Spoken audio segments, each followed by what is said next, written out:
সকলকে আমার আনন্দিত জয়গুরু। পরম পূজ্যপাদ শ্রী শ্রী আচার্যদেবের একটি দাদন নিয়ে আসছে। স্বামী স্ত্রী এসেছে আচার্যদেবের কাছে।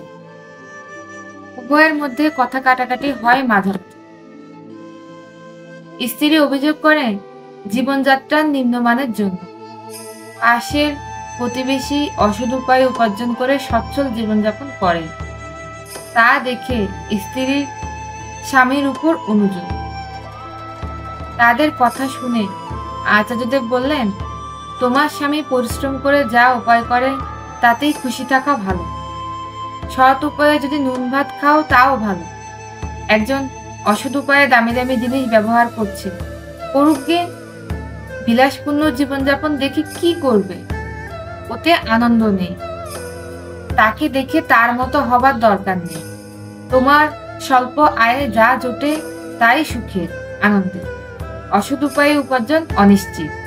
কোন দিন কোন বেকায়দায় পড়বে টের পাবে না। ওর ভবিষ্যৎ নেই। ভিতরে দুর্বলতা কাজ করে। পরম পূজ্যপাদ শ্রী শ্রী আচার্য। সকলকে আমার আনন্দিত জয়।